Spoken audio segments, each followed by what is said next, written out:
Good evening. I'd like to call the regularly scheduled meeting of the Board of Finance for Monday, October 15th to order.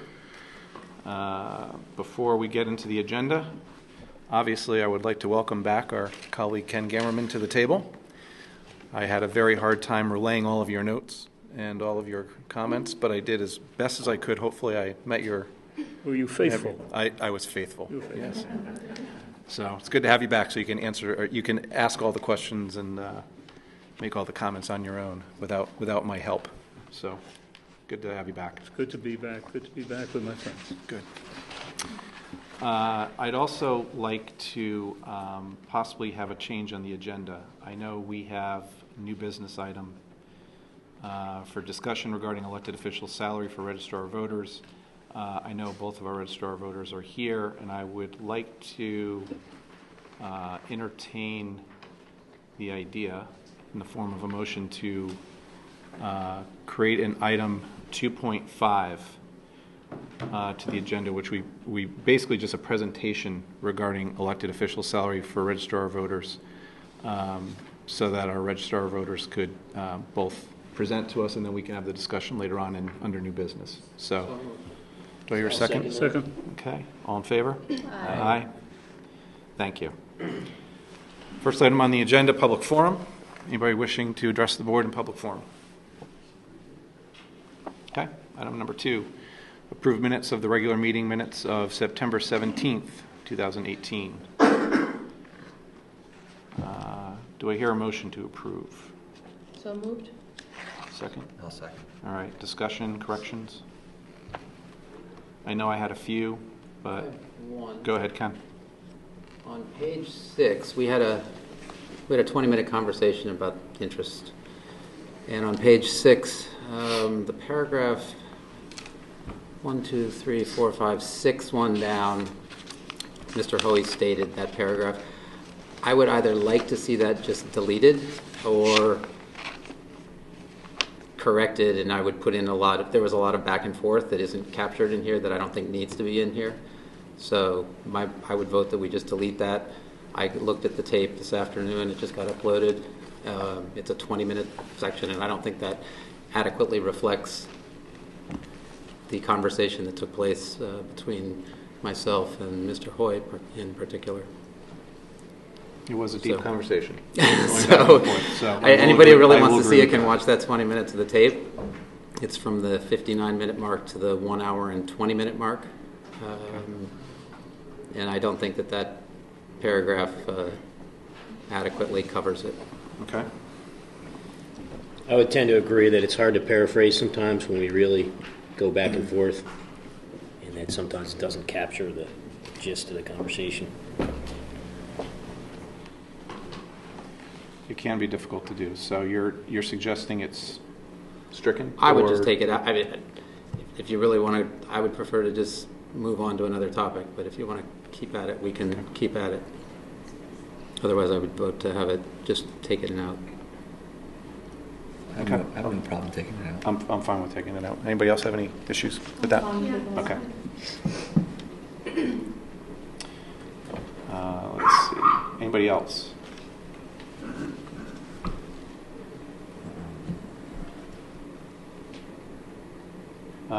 Okay, I have a couple just fairly minor. Page 3, third paragraph down, Mr. Ailes said questioned. Just remove the word said.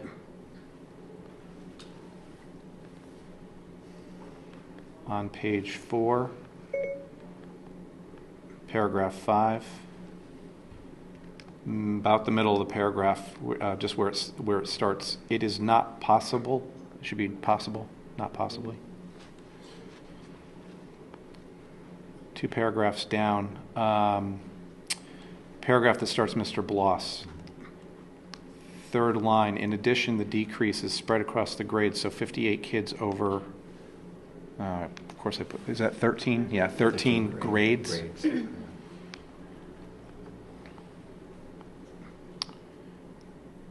And a small typo at the very top of page 6, top of the paragraph. second line, he handed out a sheet with his calculations to the board.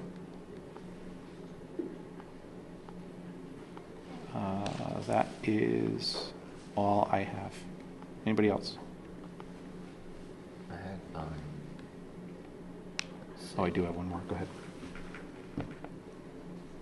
I just had a question, on the top of page 3, performance contracting. It says mechanicals need to be installed in Baldwin, but that is scheduled for next summer. Is that the installation? I just couldn't remember if that was. Yeah, that was correct. The Actually, I was mechanicals. going to allude to the fact that I did follow up on those, but I think we'll get Right. I'll address that in a Okay. little bit.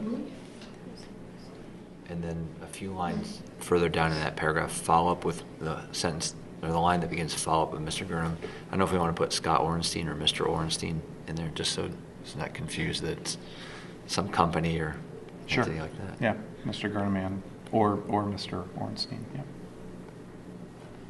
Okay.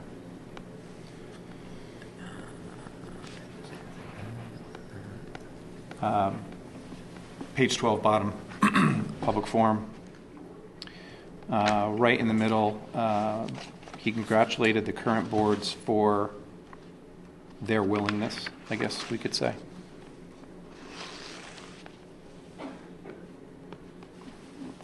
Now I'm done.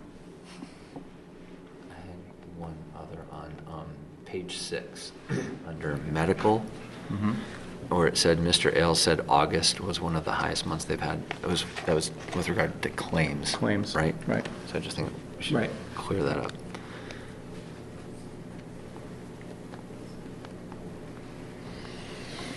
Okay. Anybody else? Okay. All in favor? Aye. Aye. Opposed? Abstain? Aye. Okay. Okay, so we are going to go to 2.5, which we just added, which we're calling presentation regarding elected official salary for registrar of voters. Come on up.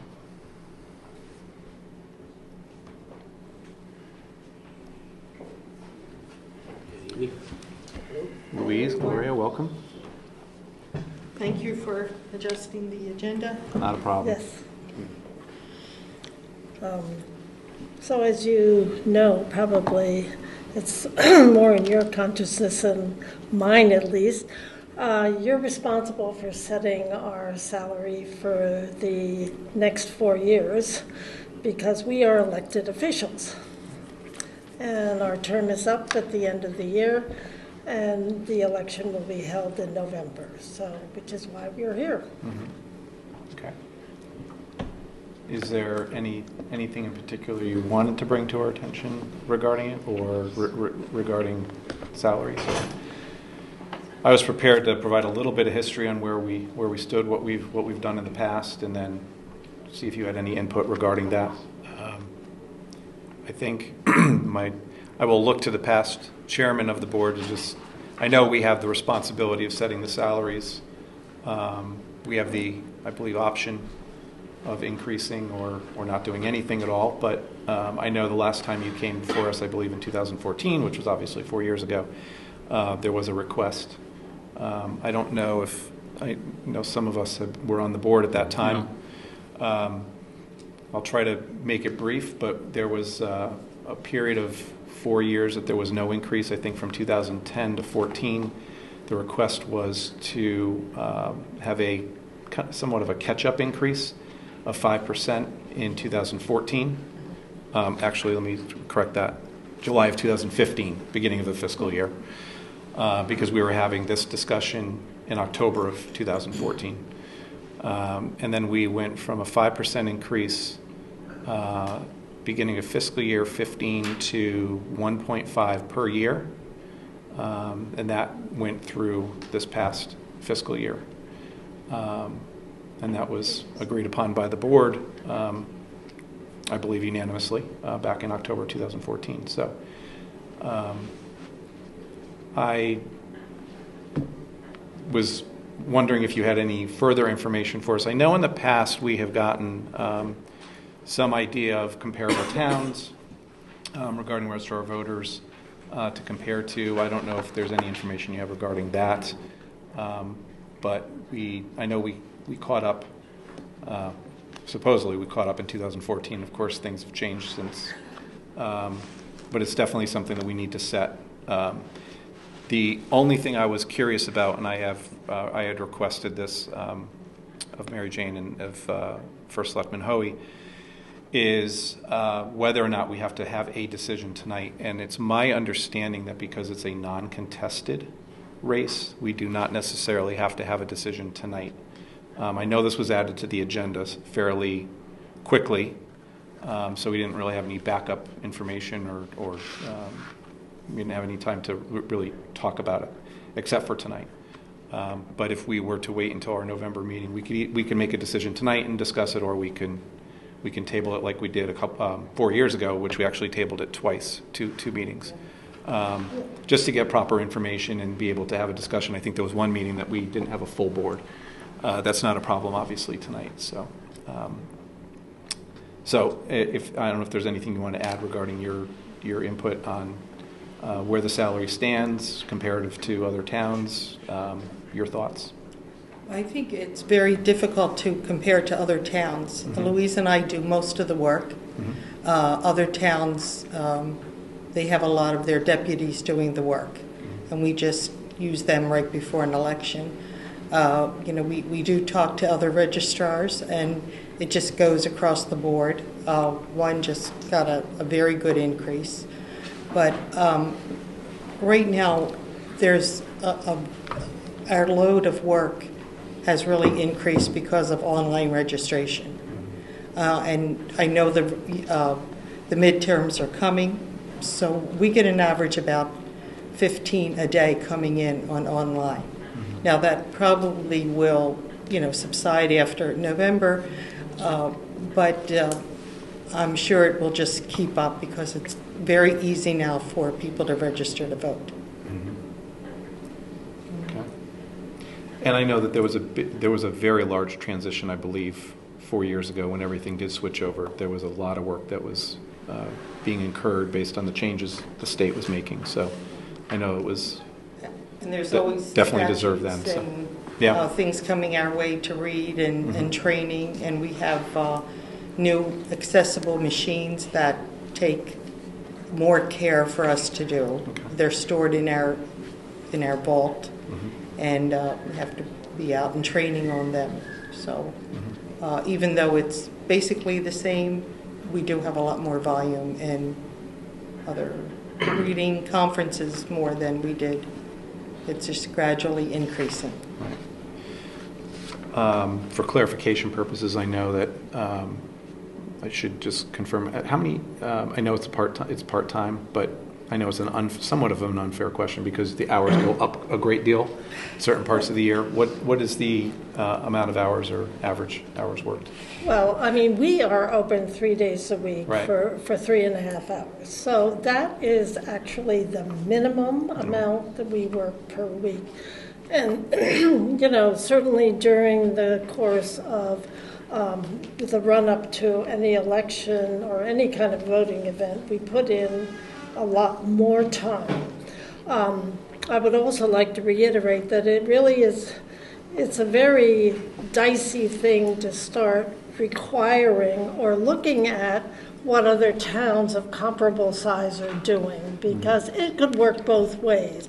We could come up with towns our size where the registrars are getting paid a lot more. You could come up with towns our size where the registrars are not getting paid. So I think we have to put all of that in balance. Because I'm leaving, I would just like to say that I think our salary for the past 4 years has been very fair. Okay.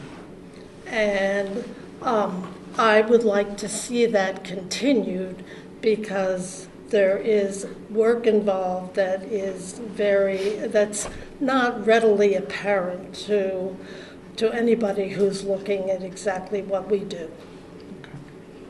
And we've been coming in every day. I sometimes come in on weekends, because I think both of us there's work to be done and we're in there. Sometimes in the evening, we both think about, oh my gosh, we have to do this, and we text each other, and we're always on the same wavelength of, getting something done. We get it done when we have to. Like I said, it's not an incredibly fair question because I know the hours are starting to, they're slowly increasing, I believe, probably now. I hear 27 Slowly, right? days. Exponentially. Exponentially, I know. While Louise and Gloria are here, does anybody have any questions for them? I was taken by the comment that in other towns, some of the work of the registrars are handed off to deputies. Is that possible here? Yeah, it would be, but and also in other towns, the work, which would be the major registrar or the maintenance of the registry type work, is offloaded into people who work within one of the other departments and are on call to do it.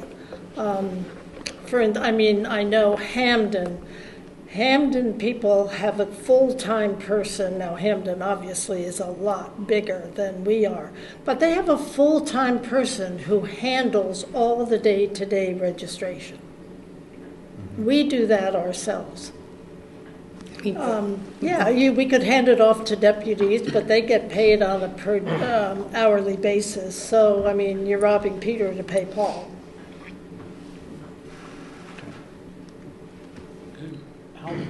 You mentioned 15 new applications per day are coming in right now. Just out of curiosity, what does that mean in hours of work in addition to what you're already doing? Does it take a long time to process each one? Is that Maybe each one is 15 or 20 minutes by the Yeah, time we I would think get so. it. And, so that's 5 hours a day? yeah, and it was never this heavy before. And we do have our accessible machines the town has really helped us getting it to the polls. And we maintain it in our office. They do maintenance work in the summer, so that's another whole training that we have to train everyone just on the accessible machines. Are you anticipating any other changes coming down from Hartford? That's a good question. Let's hope Get not. the email.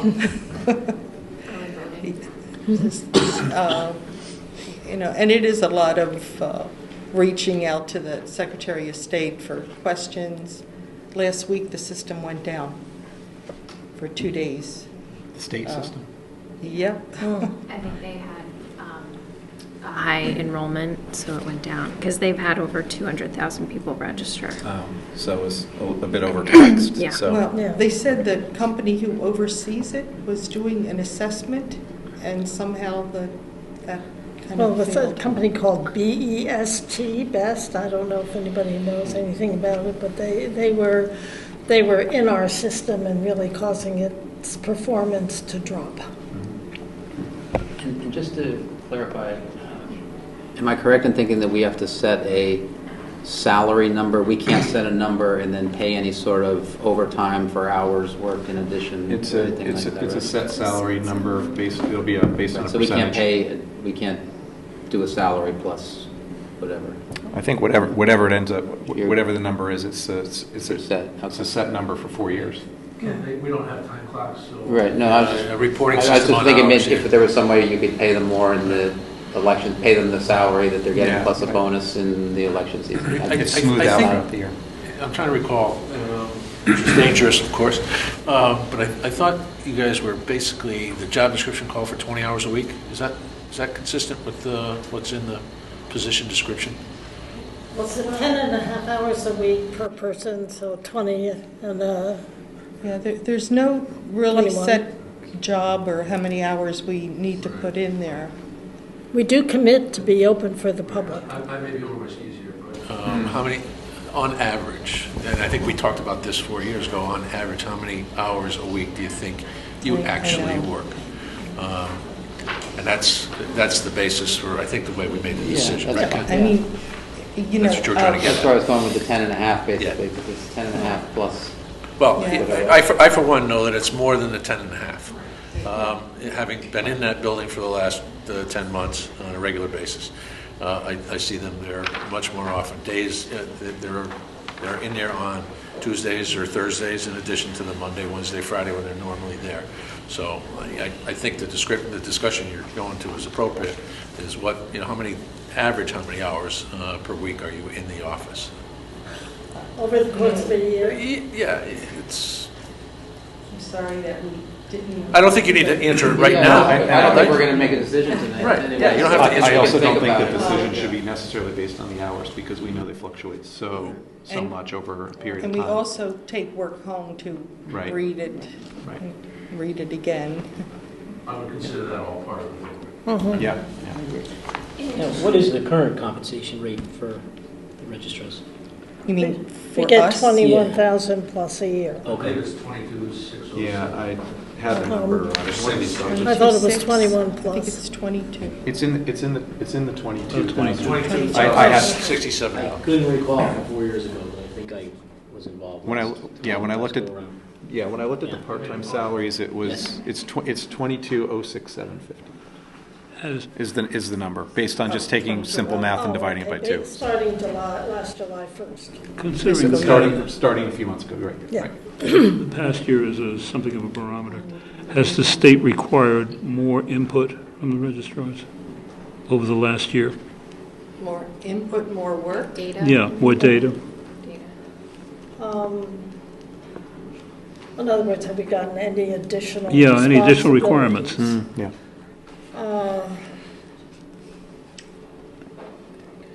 Well, the I don't think conferences I are can more say yes, intense, but- I think, 2 and 3 Okay. days. More reporting. I mean, we just got another new report that we have to do for Election Day. They want to know how many people are in line every hour. Does that That's something the include poll same-day workers voter will do. registration? Pardon? Does that include same-day voter registration? I think it did. Yes, it probably would. You have to give you a sneaker allowance for drive-by voting. Drive-by? Pardon? Drive-by voting? Yeah, really. Well, we do have That's enough. Yeah, curbside that's, voting. curbside voting is allowed. Yeah, curbside voting, yeah. Yeah. Yep. It's a new requirement. Yep. Should get a sneaker allocation. So, I guess I just have one more question. In Megan, go addition to ahead. salary, do you feel like you have enough for the trainings, allowance for trainings? It sounds like you have more and You more. mean our conferences we go Yes. to? Yes, those are fully compensated. Okay. Yeah, we're reimbursed for the. Plus, we get a $35 stipend that's dictated by the Secretary of State's office for each day that we attend. of course, that'll all be in the upcoming No, I budget don't that know we. the budget. Yeah. Just making sure Right. that it's Right. sufficient if we're, yeah. Right, yeah. I don't think I have any other questions. Does anybody else have any? And I think what we'll do is we'll just, because this is technically new business, we'll open it up at new business and have a discussion about it then. But we wanted to give you an opportunity to come before us, and if there was any thoughts that you had, any questions that we had, so. So you didn't have to stay for the entire So- meeting, because so we're if, about to get the meat of it, so. If any other questions come up, give us a call. We know where to find you. Both. Yes. And on behalf of the entire board, I'd like to thank you for your service, Louise. I know that you're going to be Thank you. retiring, and wish you well. Thank you very much. Yes. Thank you. Thank you. Okay, thank you. Good evening, ladies. Okay.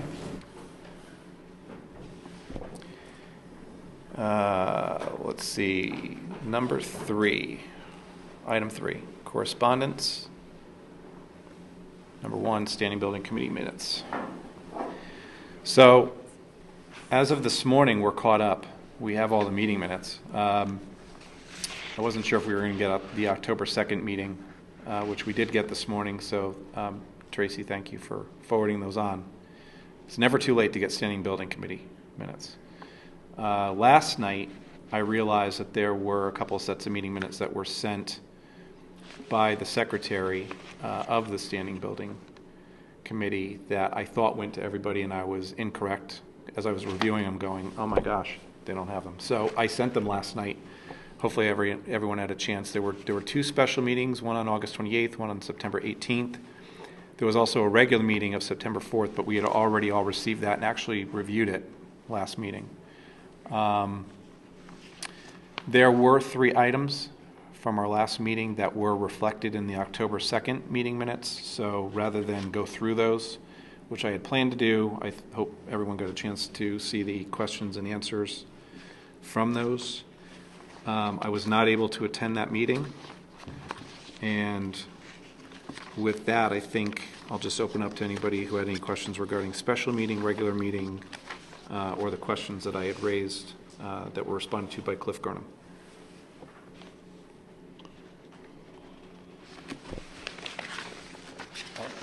There was one item, and maybe the folks from the Board of Ed can address this. There was a note on the startup of the Baldwin and Jones boilers that was anticipated for, this is in the minutes of the October 2nd Standing Building Committee meeting, that they're going to try and start those up the following week, so that would have been last week. Do you know if that happened and how it went? I believe there was a complication, but we're working on that at this time. Okay. And I couldn't give you more details than that. I know that we discussed it in operations, but the detail, I don't have those details with me. Okay, thanks. Ken, did you have something? Yeah, referring back to a July 17th memo from Johnson Controls on a kind of an updated construction report, and I wondered whether we felt there was any need to update that further. It's 2 months down the road, 3 months down the road, just about. Yeah, let me just very quickly remind everyone, this is the Johnson Controls report or memo that we had all received, I believe, in July. From Cliff Gurnham. Yeah, July from Cliff. 17th, yeah. Regarding the performance contracting, stating all the projects, what was going on over the summer.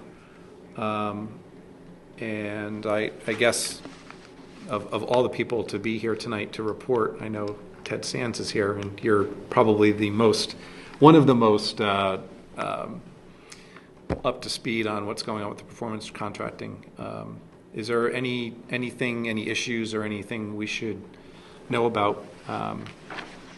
It seems like everything's going well, so. It seems like things are going quite smoothly. The representative, Johnson Controls representative at the meeting earlier this month indicated that they were basically wrapping up.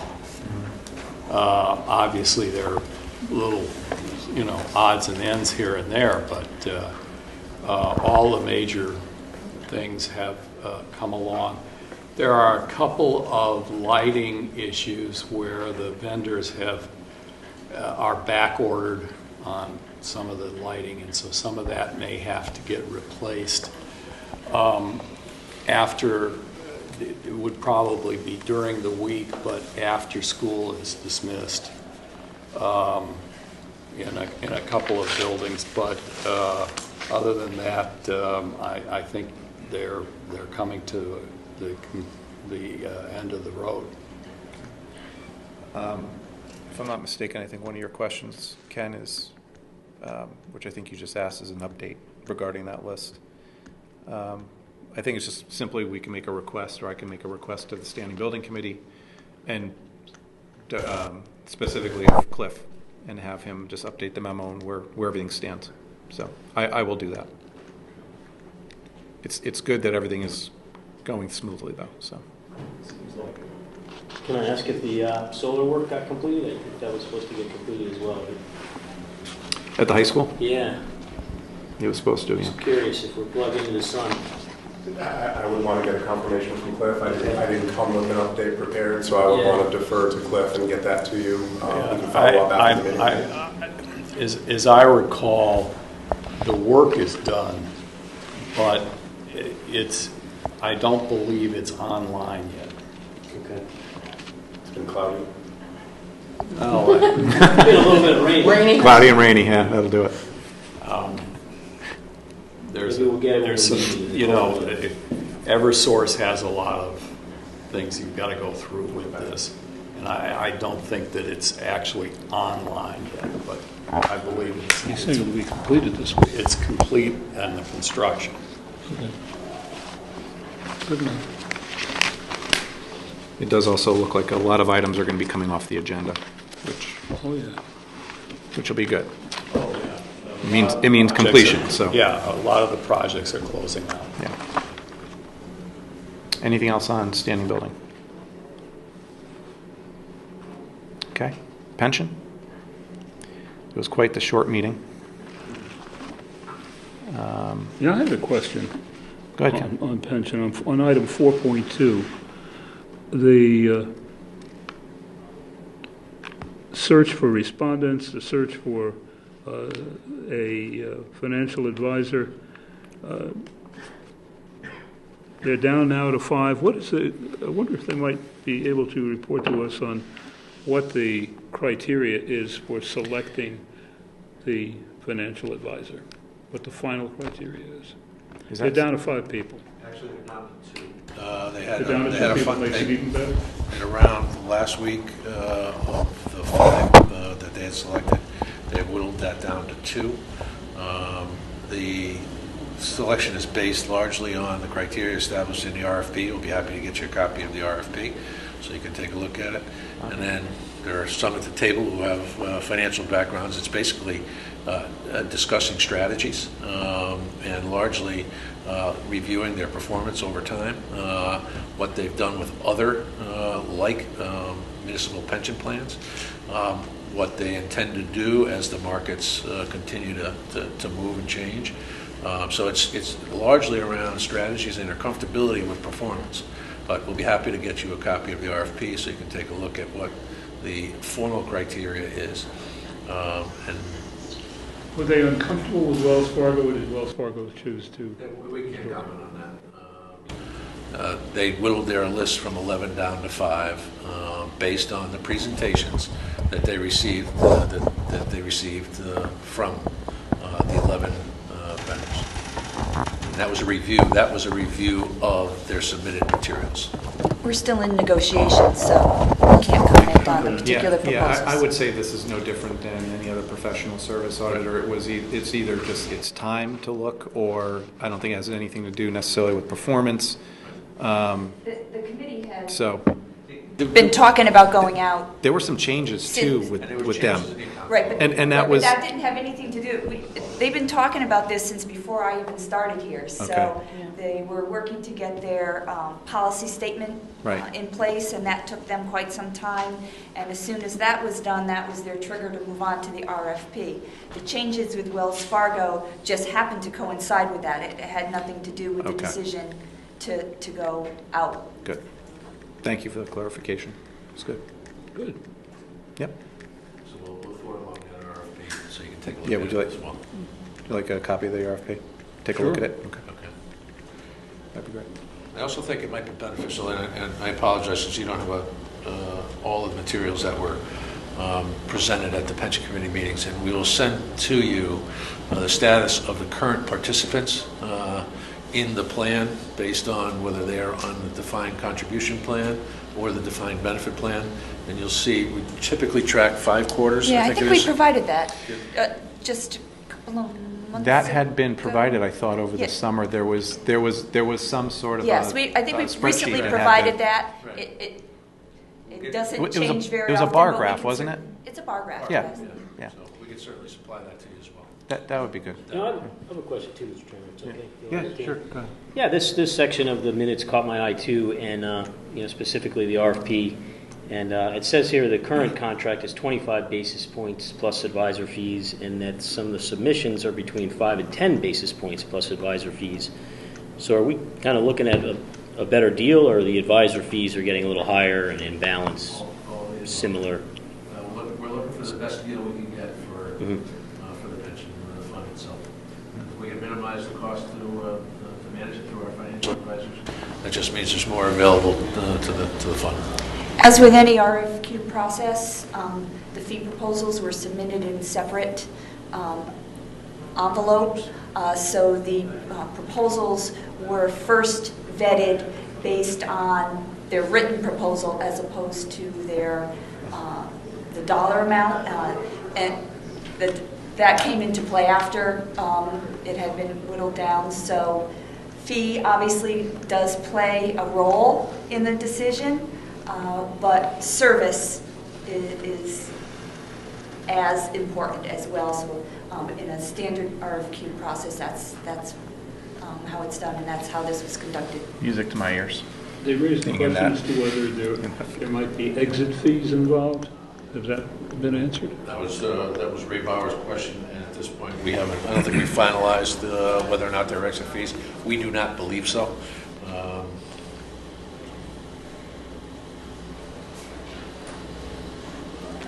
Okay. Anything else on pension? Okay. Moving on, item number 4, review and accept report of expenditures for the Board of Education for September 2018. Good evening, Linda. Hello. Good evening, Ted. Good evening.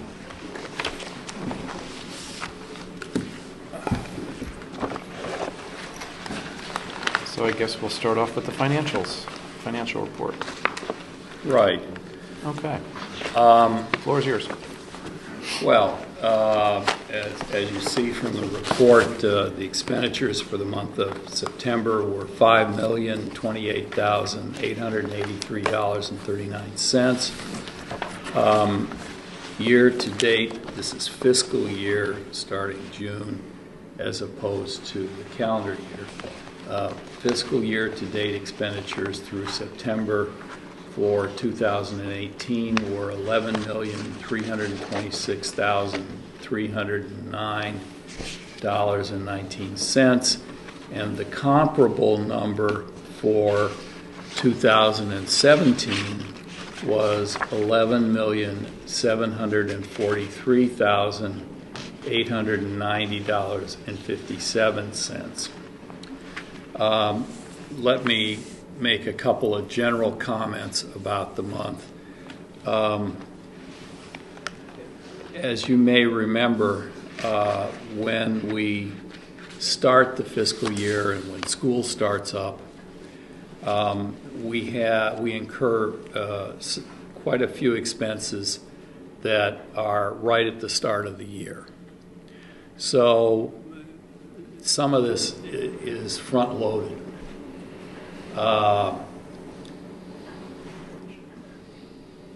We had some pluses and some minuses as to what we were expecting.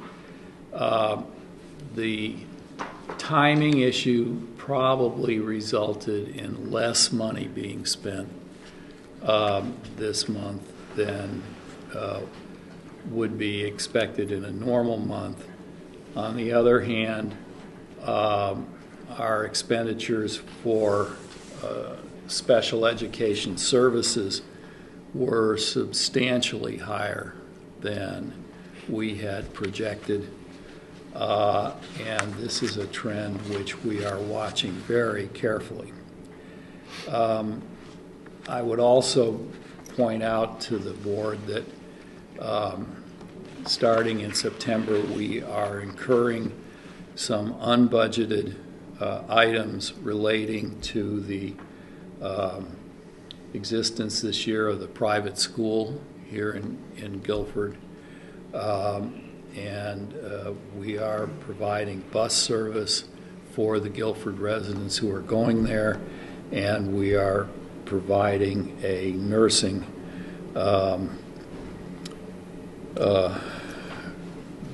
supply as needed for the facility. This is something that we had not anticipated, and we're not sure how that's going to be accounted for going forward. But other than that, it's a pretty reasonable month. Are they providing 100% busing support? for Guilford residents, not for, I mean, No, for Guilford there are residents. there are Guilford residents of other residents of towns that are private going to that school, but those towns would be responsible for busing their own residents.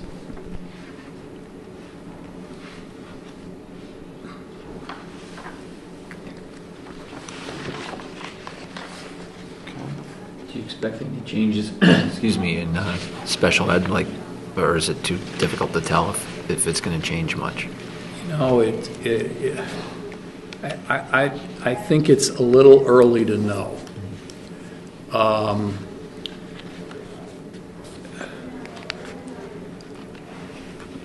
My instinct is that the special ed numbers are more likely to go up than go down at this point.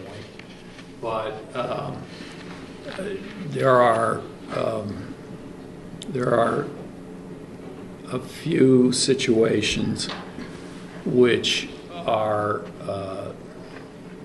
still pending, and we don't know what the ultimate resolution of what's best for these children is going to be. You know, once that's determined, we'll figure out what's going on. There's also, we're starting to bump up against what I call unfunded mandate from the state. The state somehow got the idea that they were unhappy with the escalation in costs of the special ed facilities, especially the outplacement facilities. And not that we were particularly happy with it either, but their solution was to cap how much they're going to reimburse us,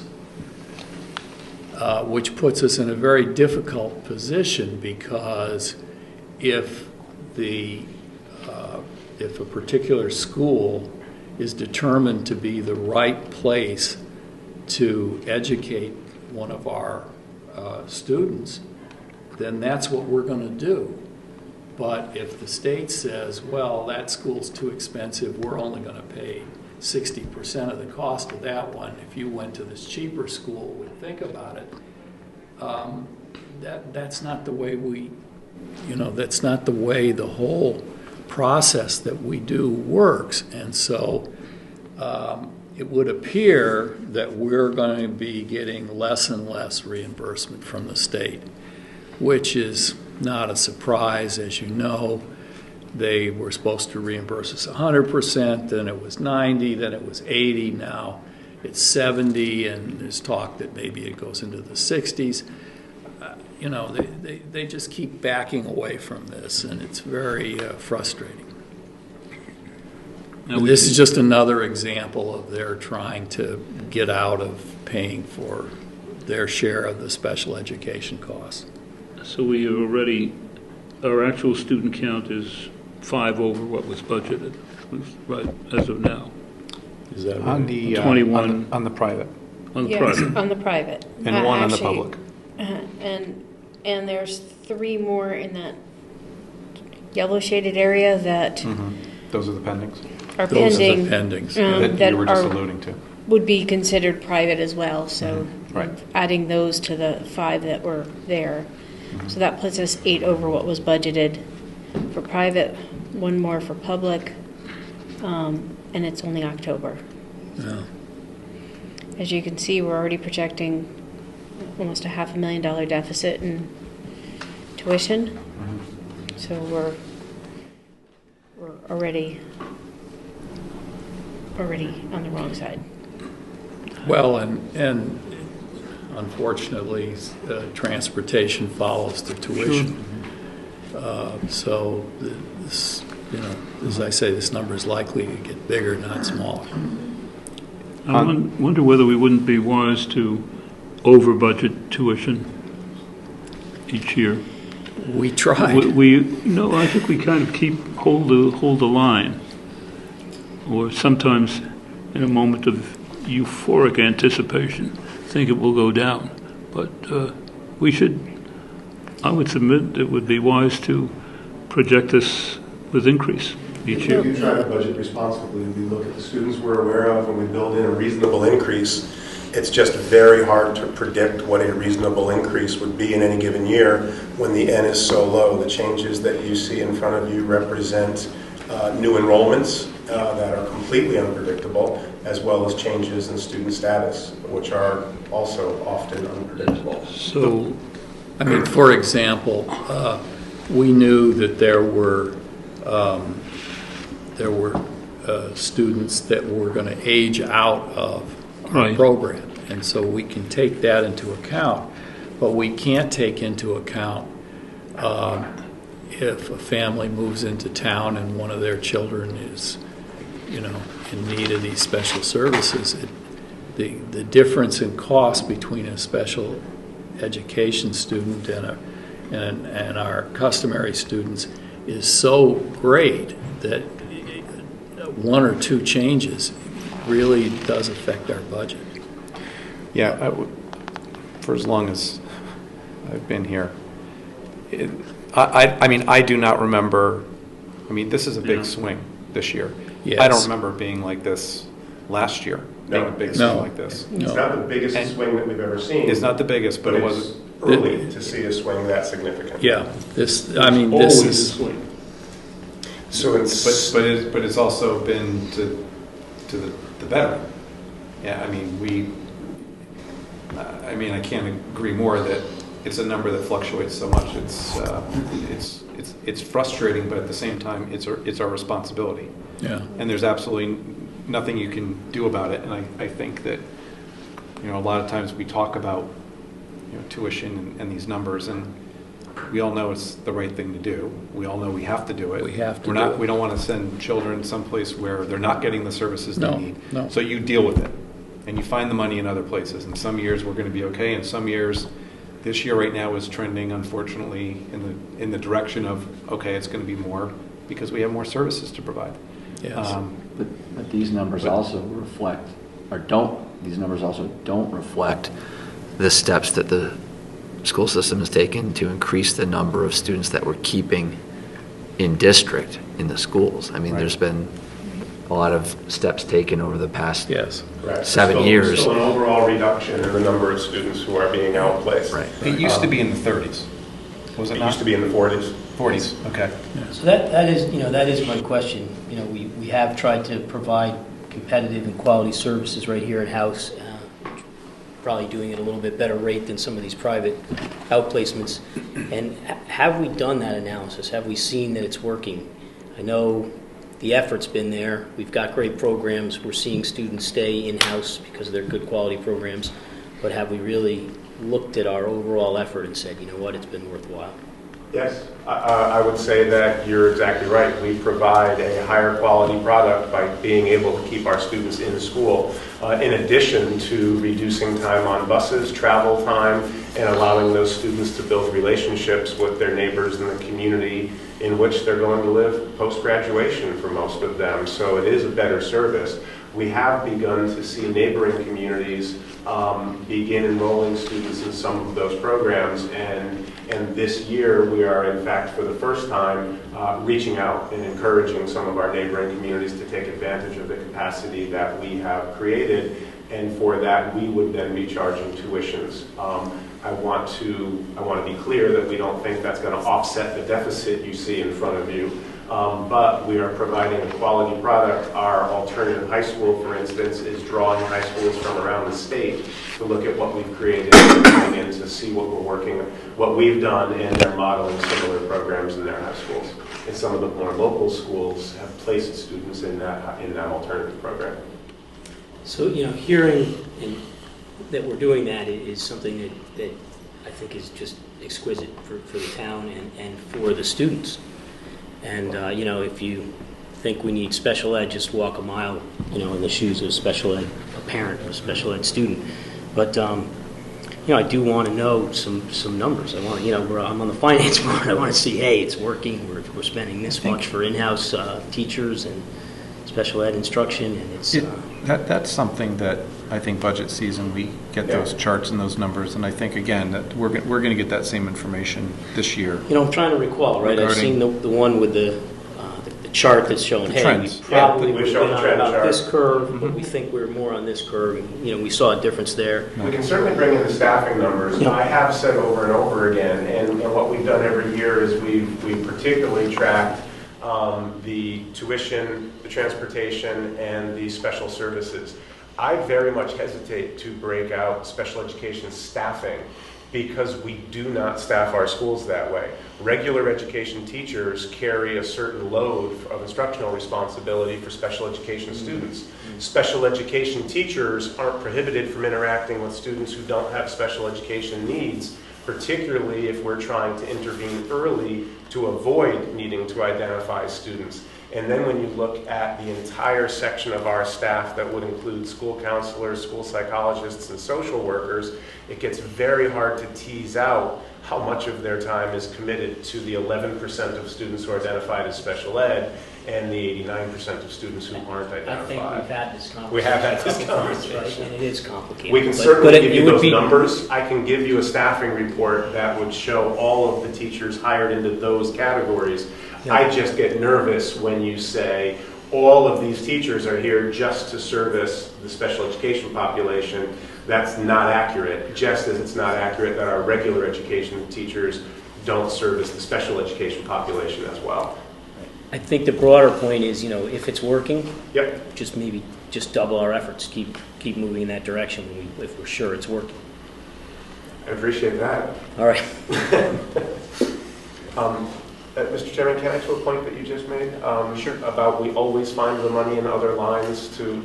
So I do know that the Board of Ed has never come back to this board for a special appropriation in anyone's memory. I just want to note for this board that we've also been working harder the past several years to recognize projected retirement savings in our salary line, which has often been used to offset shortfalls in special education. And then this year with unanticipated costs like the OLM costs that if we need to bear, we hadn't projected for at all. I don't expect to be in front of this board later this year asking for a special appropriation, but just want to draw your attention to the numbers. We're very proud of finding it within our budget and being able to meet those needs.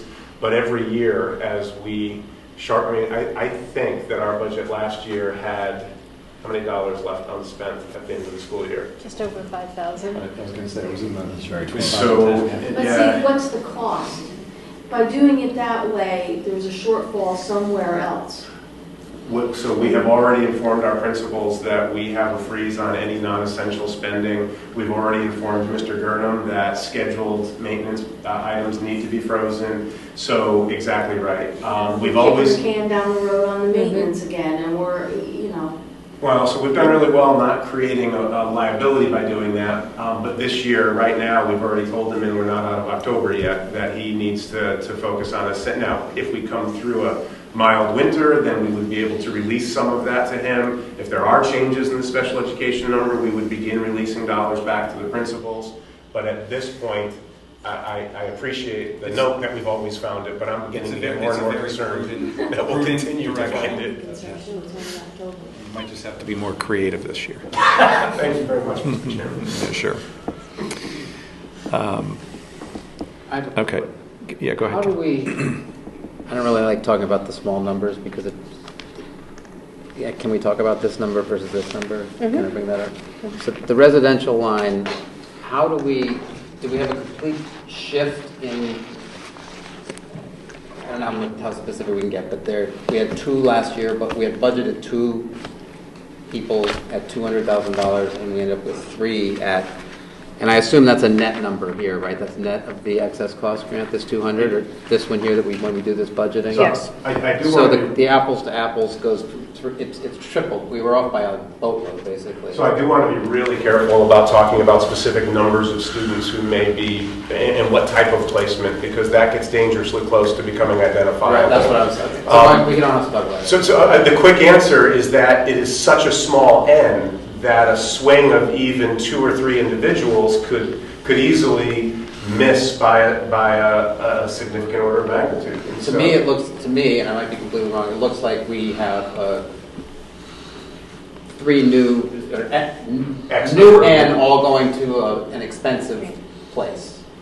Well, Part of- part of that's because of the type of Service. service that they need. No, in the I area. And part of it is that the state is not giving us as much reimbursement as they used to, because No. So some that's a huge, that small end is a huge driver. So part of this Absolutely, one. which is the reason statewide why there's movements to do things like statewide cooperatives. Special education spending statewide is actually very predictable. It's increasing, but it's a very predictable increase. And so there's work being done at the state level to have all locals pay into a statewide cooperative annually based on, you know, a 3 or 4 year look back. And then all of your needs would be covered. The students who are often moving aren't moving from out of state as much as they're moving from communities within Connecticut. So while a district our size can see a significant miss just by being off by 2 or 3 individuals, Hartford or New Haven is, I don't want to buy their problems, but they're more insulated because of the larger size. And at the state level, it's actually very predictable. I have problems with the way the cooperatives being discussed, and so don't want to necessarily buy into that just for the release from this. It's the most volatile number in our budget. No way of getting around it, but it's the most volatile number. Part of this issue here is when we did the budget last year, we had a very high-cost student, one outplacement. We projected the excess cost reimbursement at the same level that we do everything else.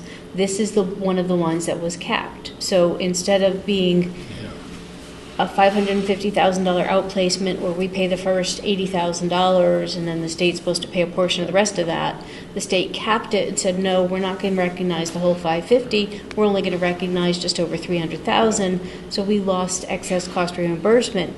We had already done the budget assuming we were going to receive the excess cost reimbursement. So we lowered the budget. Oh, so this number isn't even reflective, okay. No, So that number, even what we budgeted was wrong because of the changed formula. Because we found so out- that doesn't account for the, that number should really look $200,000 higher than it is. Right, we If you wanted found to out in- compare it with this year's number. If we had, yes, Okay. if the formula had remained We stable. found out after the budget was done that this cap was in place and that we weren't going to Okay. be getting the full funding. The actual numbers reflect Okay. what the actual costs are that we have to incur and what we're going to get. So that's part of that difference. Can we change gears? Mr. Yes. Chairman? Can we ask some questions welcome about that. some line items here? Sure.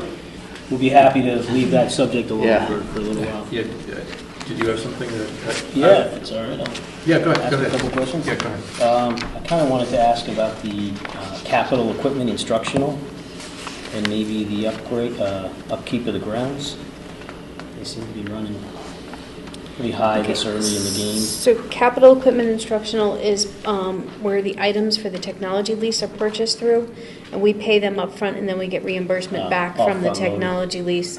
So I see. when we get the reimbursement, that will go back down. Okay. And what other one were you asking about? The upkeep, which is basically all the encumbrances. Yeah. And Yep. Yes. that's probably what you were maybe talking about, the encumbrances and upkeep. That's probably a lot of that's on Right, so hold. a lot of Right. those are encumbrances for things that are anticipated throughout the year. And all kinds of testing, monitoring, Right. all the maintenance things that need to be done. And anything identified as non-essential has since been frozen. Right, and we have already told Cliff that he's going to may have to go through those and start canceling some of those purchase orders already, if there are other things that he So needs the to do dotted now. line comes together there. Yeah. Yes. All right, one more, I guess, if it's okay, Mr. Chairman. Just wondering about now transportation costs. Are those, must be backloaded? Well, no, it's a question of when we get the bills from the transportation. Okay. From the vendor. And they're kind of lumpy bills, but this month we didn't get the bills that we would normally get. So expect next month this number will go back up. Okay. Well, even last year at this time, we didn't have regular transportation bills. So Yeah, I was going to say that there wasn't anything last year. They billed, even last year, STA had billed us for the summer transportation, a few days in August and September in October. I'm sorry, I didn't So- notice that too. So next month they'll So probably be a next little month bit you'll of catch up. probably see. Yep. Okay. Even some of the special ed bills, there was a number of them that I approved today. Okay. I thought we got some hybrid buses or something. No, No. no, the bills are coming. It's actually also worth noting new bell schedules this year, as well as the new bus company, we've had a slightly rockier than normal start to the school year. We have asked the bus company to work with us. We have been revising runs, so there will be some possible additional transportation costs that were unbudgeted for. You may see that line stressed a little bit as well this year. The board knew that when they approved the changed start times, which was a decision made in June, the budget was already set and behind us. The board knew that there would be some challenges. The good news is we've weathered it much better than a lot of other communities that have made other similar changes. The bad news is it wasn't as smooth as any of our recent openings. We're working on it, but there may be some stress in that line as well as we get this corrected and settle into this new school year with the new bus company and new schedules. Are there any particular points that you've identified where there's log jams or things that you can work around? Several. So one is that the new schedules themselves were a little challenging. We had shortened the window between the middle school drop-offs in the afternoon and then the elementary drop-offs in the afternoon by 5 minutes. We knew that that would be a challenge. And the middle schools. When the buses pick up and drop off at the middle schools, they have 2 schools to go to, and that was always a challenge, a little bit exacerbated by the tightening of those windows by wanting students to be able to get more time at home and less time being dropped off early at their school. We have worked with the Teachers Association, and we've extended some coverage earlier in the morning times so that buses can drop students a little bit earlier, and we're not holding students waiting on buses. Those have been the particular challenges. There's literally 2 or 3 runs in the afternoon that continue to challenge us, and we're working on rerouting those, moving some students off of those buses to other buses. We're working on resolving those specifically. And as I said, the bus company's been helpful with that, but there will be some cost to their help.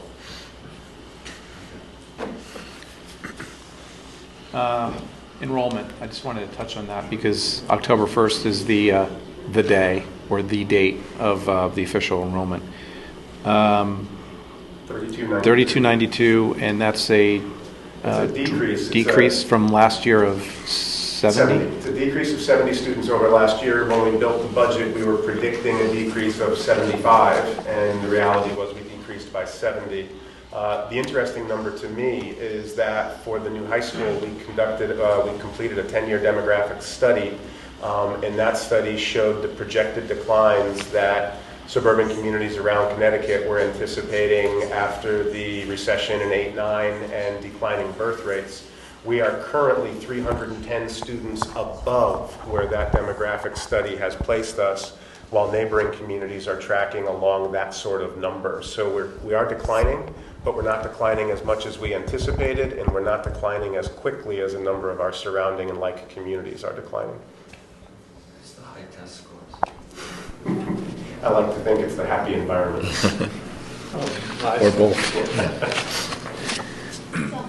It's a number of factors.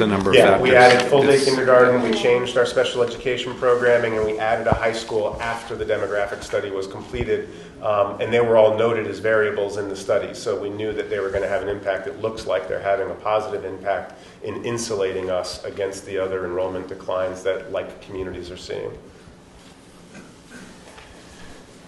Okay, that was the one thing I picked up out of the minutes. Anything else? There were a couple questions I had on warrants. Yeah, that's a question on warrants. Veronica, you go first. On page 6, we have expenses to a vendor for repair at GHS for power to the rooms. And was that related to the lightning strike? And is that if it's the lightning strike, can we get an insurance claim?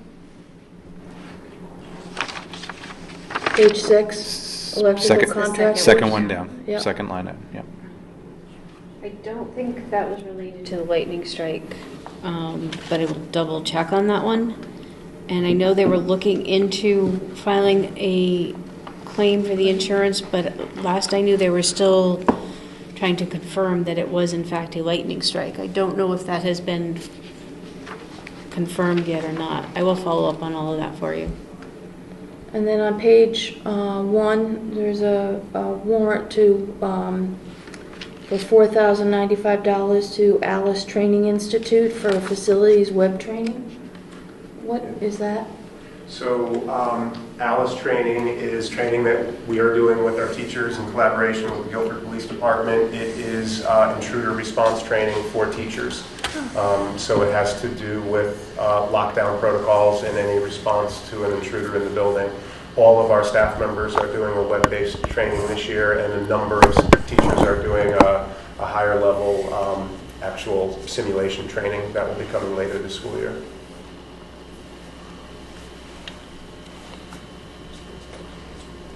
I have a question about the warrants. I just see, some warrants for ACES and some of our typical special ed vendors, and they're in the summer.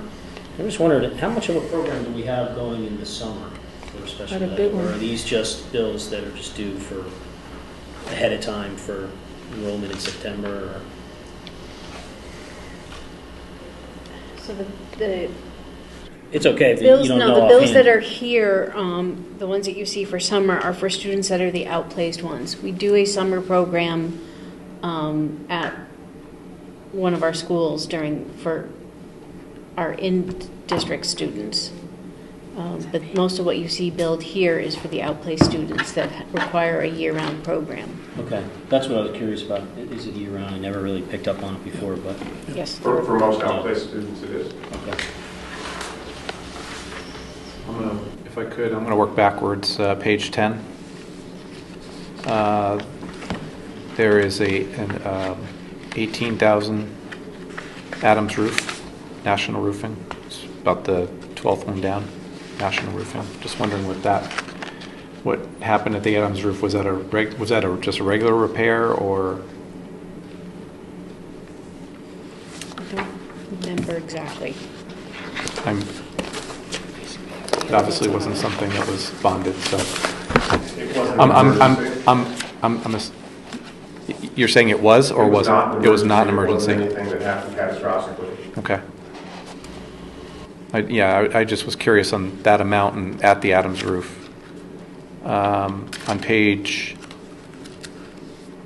5, there was a Ford F-350 purchased, and I'm wondering what was that for? Purchased out of last year's funds. Okay. When we had taken it out of budget request for facilities and said that if we had some funds available Mhm. at the end of the year, that we would buy the truck. So this is a long Plow truck overdue replacement. replacement of the maintenance trucks that do plowing within district, and then our maintenance people, staff use it. I'm to scared to travel ask what it between. replaced, probably a 1980-something truck.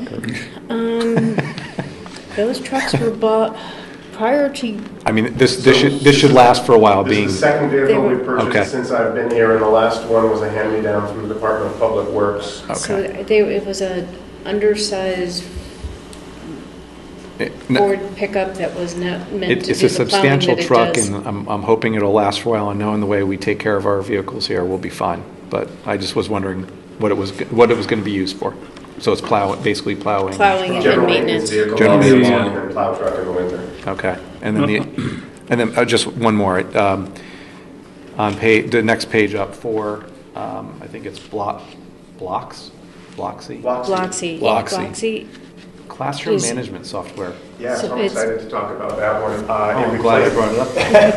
It replaces a previous software called Go Guardian. The Blocksy software is it's a monitoring software that sits on top of all of our devices. So particularly the Chromebooks that we distribute to all of our students. This allows us to limit where students can go on those devices, and so we block sites like YouTube. It allows teachers and parents now to monitor where students go. So any parent can use Blocksy to see what sites their children have been visiting on our software. And the reason we left Go Guardian is because Blocksy has a feature that allows parents to schedule a Go Dark time onto any of their Chromebooks. So at home, if I want my 4 sons' Chromebooks to shut off at 8 p.m. and not turn back on until 7 o'clock the next morning, every parent now has the ability to schedule that dark time. And so we're very excited about it. we're going to have some parent training dates coming up in the next few weeks to bring more parents online using the features that it offers. There's a lot of feedback about wanting that ability from parents. It was done directly in response to feedback that we were hearing from parents, that they appreciated the technology, but that they wanted more ability to monitor and control. And it just avoids that argument at 9 o'clock at night if it's a dead block rather than something that would allow them to watch movies on it. And so it allows monitoring, it allows parental control, and then it allows that go dark time that we're really excited about. Great, thank you. And it replaces the previous software. It's not a new expense. I remember during the budget season last year, there were articles and there was some talk about parents getting more not accountability, but more control. Control. And of what the students are seeing, because there was a lot of concern. And I think, Jonathan, you were one of the people that brought that up about control. And so that's good. I can see why you're excited about it. Letting us know what they're struggling with and us being able to then respond to that. If parents hadn't spoken out, we'd probably still be with the older software, offering some but not all of this functionality. Okay. Do you have any idea what the old software cost? Is this an increase? I don't, I'm sorry. That's all right. Yeah, off the top of my head, I don't know. Question on the Jones carpet, was that all fully budgeted at 47.5? That's about where it was. It was part of a schedule that for carpet replacement that we have throughout the district. As budgeted. As budgeted. So every year we do a certain amount within whatever budget we have for carpet replacement. So it was budgeted. This was Jones's year. Yes. Whose year is it next year? I don't know. You have to ask Cliff. Off the top of my head, I don't know. That's still open to negotiation. Depends on what the budget is. Right. I was going to say that. Might be pushed. Anything else for Linda, for Ted? Board of Education, anything operations, meeting minutes? Okay. Thank you very much. Thank you. Thank you. That being said, do I hear a motion to accept the report of expenditures of the Board of Education for the month of September 2018 in the amount of $5,028,883.39? There a second? I'll second. Okay. All in favor? Aye. Opposed? Abstentions, recusals?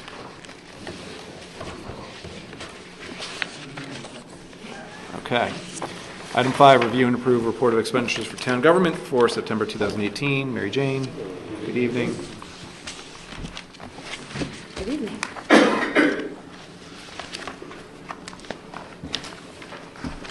The one thing I've noticed with these iPads is, everything gets uploaded now, so they're not in the, usually it was the order of the packet, right? So like revenues, expenditures. I look at this, I'm like, do we want to go over the capital fund first? Nah, let's go with the tried and true here. A little postscript. We were shared something from education that can congratulate them on their exceeding goals. Oh, that's right. From last math and yes, ELA. Marvelous. Yep. Chairman Bloss brought that to our attention. We're 5 and last we're 8. month. Yeah. How come we're not 1 and 2? Boy, That's the same. My father would always want to know why. Yeah. If I brought home the A, why it wasn't why the A+. wasn't A plus? So we don't want to overemphasize just one measure, but we are very, very happy congratulations. with the performance. Marvelous, Yes, marvelous yes, results. Thank you. Yeah, that's great. Good pick. Boy, I wish I had something to lead with that. I'm sure you'll find something. Sure we did. Sure. Where would you like to start? Well, we'll kind of go in order, so how about if we start with revenues Okay. first? Okay. I just want to note that the tax collection is almost up to date. I still do have a little note here that we have some adjustments that haven't been done in Munis at this point as of September 30th. We should be a little bit closer to the 50% mark should those adjustments be in. So hopefully that will be reflective next month. And a lot of this was based on, there was a bit of you had some staff staffing We were issues. You were short-staffed short-staffed, in the so- tax collector's office for Right. an extended period of time. So as I mentioned last catching month, all the money was in the bank, it just wasn't reflected in the reports. Okay. We're busily trying to get that caught up now that we are full-staffed as of today, last Monday. Sorry, I was on vacation last week. Last week doesn't exist as far as I'm concerned. Now it's full staff, because you're back. That's right. Now I'm not in tax collection. Okay. Not sure if you have any other questions, but I will just note that at the bottom, under other departmental, that is our state revenue, you'll see that we are 20% collected at this point this year as opposed to 2% last year. It's because our state revenue is coming in on a more steady and manageable rate this time around. I won't say that we're going to get dollar for dollar, but it's much better than last year. So we are seeing an increase there over last year. Speaking of other departmental, maybe this is more of a question for Board of Ed, but, you know, the funds, the revenues for Board of Education, when do we typically get those? Is it, We should be getting our first. Probably in next month or two? Yeah, we should be getting our first one? CS. That's what I thought. soon. Okay. I think it's also obviously worth noting about finance. There was a good month on the finance collections on the interest, so I think it's definitely worth noting. Was it really though? Because we're aspiring for a much higher goal now. Well, I think being well above the 80,000 now with 3 months, and I think it's we're moving in the right direction, and it's understood. But if you project this number out, you're close to $250,000 to $300,000. And it's moving in the right direction that this entire board, of course, has always basically been in favor of. So Yeah, it's good to see that. I've had additional revenue this year to be able to invest. Since I've been here, I've been investing as much as we can. Thanks to the completion of the high school, we have most of our fund balance ready, available to be invested. So that's been helpful over the last year. It's reflective in these numbers. Okay. Anything else in revenue? Okay. I'm assuming expenses. We can do expenses. Okay. Down at the bottom.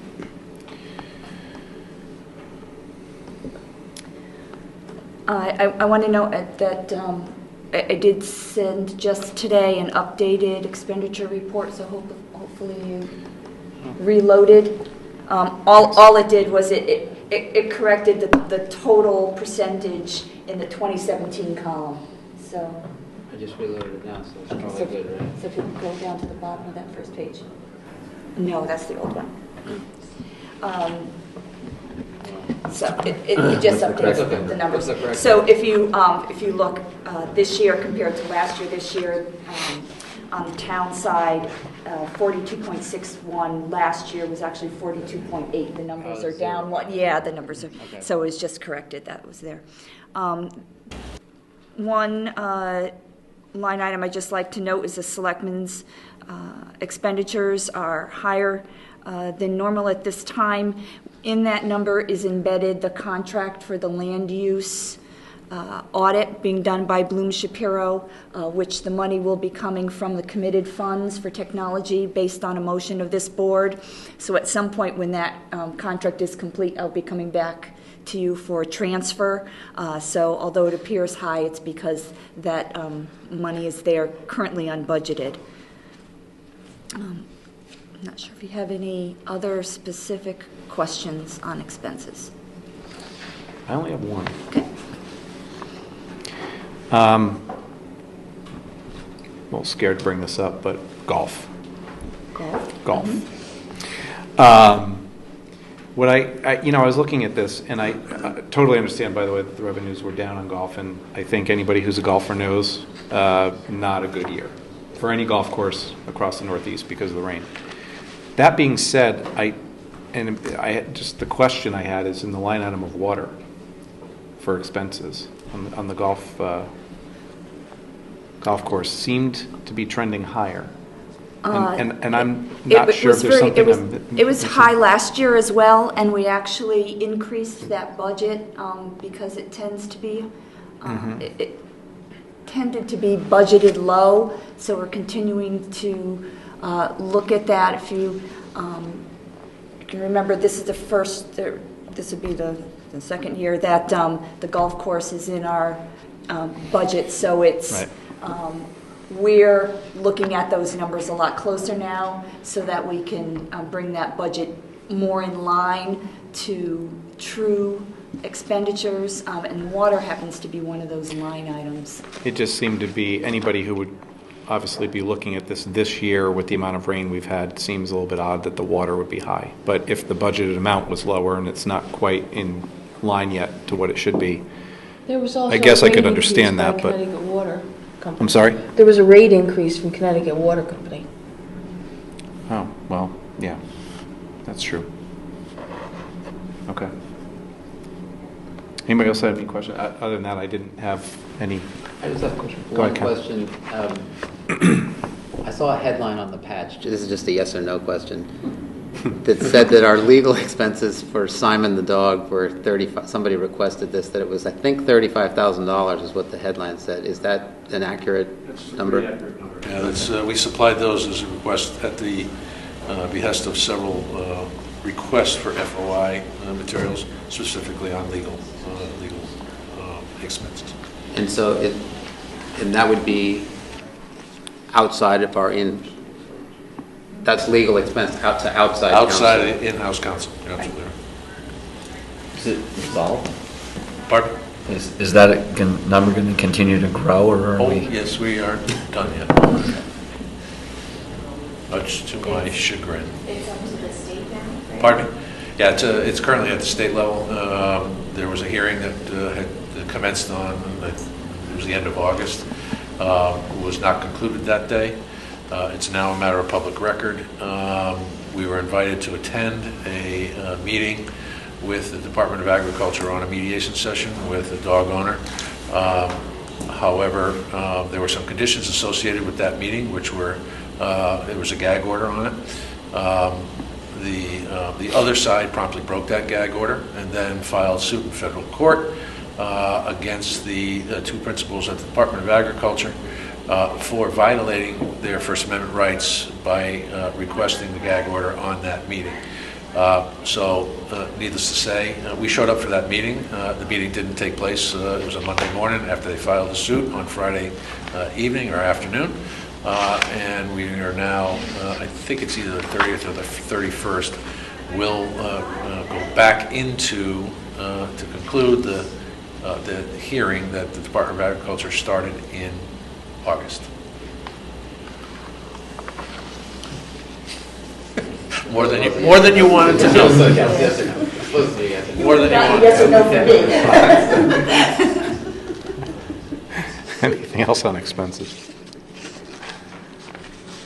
All right, so from here, should we go to warrants? Go into whichever one somebody has a question on. Okay, checking now.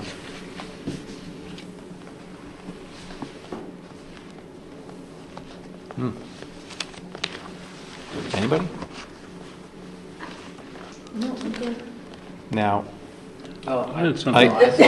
actually, Special. Thank you. well, Goodbye. wait, it was a special fund, and Yeah, I had a question on that. did it happen to be the 3 Long Hill? Yeah. Okay, Yeah. all right. Well, we've got the report on Long Hill, so I mean, this is a great segue. If no one has anything else, we'll go from warrants to, yeah, go ahead. Mine Go was ahead. simple in that I thought our payments, our only remaining payments were for inspection, which I thought was one of the two entities. That's why I was confused that we saw both entities on there. Because we have the contingency that we are slowly paying as things are done. Okay.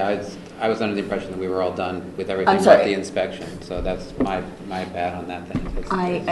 may or may not have reported that last time, but there's contingency. As a matter of fact, I think there's a very small amount left of contingency or a balance of the contract, like $2,500 or something like that after these two payments. I forget, their one was like 38 and one was... I didn't even pull up. They're two, but Okay. that's what that is, as we release the contingency. Yeah, 46, 23, and 15. On your report on Long Hill Road, you note that it's about $270,000 that's grant share ineligible. Can you explain that?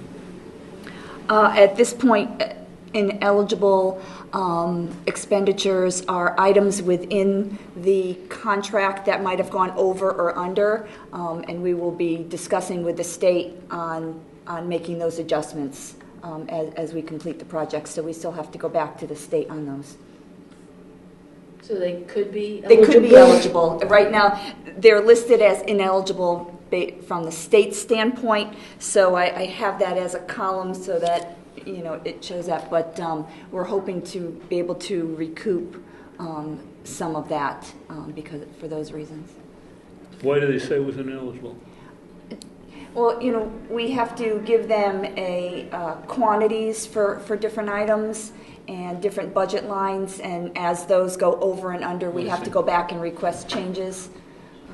And there are embedded in there some items that they may not allow that we might have needed to do for the project, but those are minor, small dollar amounts. I wanted to ask a question on one of the special warrants. Okay. Cell phone wallets. I was going to say, could we just stay on Long Hill for a second? Oh, yeah. Just, I only had one other question, and there was an adjusted contract amount, and the expended amount is between 16,000 and 17,000 There is a more. pending CO. There's a pending CO? Okay. Okay. Anybody else on? Okay, Jonathan, cell phones. Yeah, so I was just going to ask, I guess we needed $1,000 of cell phone wallets. Is that, Wow. I think that's Youth and Family Services as part of their grant. Drug-free community support? Yeah, so that's Okay. probably something that they've just given out. Well, good cause, but So- sounds like cell phone wallets.